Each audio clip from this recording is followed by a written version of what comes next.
Florida is the fourth largest economy of the U.S. Agriculture, construction, and tourism are some of the main sectors here.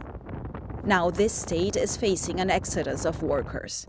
Fewer people are tending the fields, and construction sites are lacking laborers. A recent law has criminalized the transportation of undocumented immigrants into this state.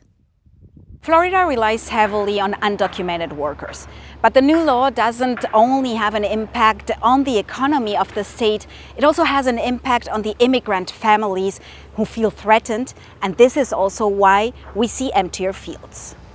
She works in a tree nursery and has chosen to stay. She spoke to us but wished to remain anonymous for fear of being deported. La ley que este señor ha puesto los ha afectado muchos a nosotros, porque de hecho, pues acá en Hunter es donde más inmigrantes. Now, the law that this man has signed is strongly affecting us. It's especially places like this one that need us, because there are many fields, many nurseries around here, thousands of tomatoes. What will now happen to these fields with the new law? It's not only us who's affected, it's the whole community. Los inmigrantes, sino toda la comunidad. The law also makes various parts of their lives more difficult. The Farm Workers Association of Florida advises them that state hospitals now are required to ask patients about their immigration status. It's these kinds of problems that has this woman seeking help from this group advocating for fair working conditions. She's been living and working in the US for 15 years. Like many, she has built a life here despite not having a visa. Her kids were born in the US, and one of them has a serious illness. I have to take her to the doctor every 6 months because she has an illness in her kidneys. Now I don't feel safe anymore. I can't take her to the hospital.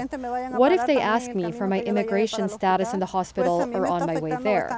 I'm afraid of going out. What if they detain me and ask for my documents?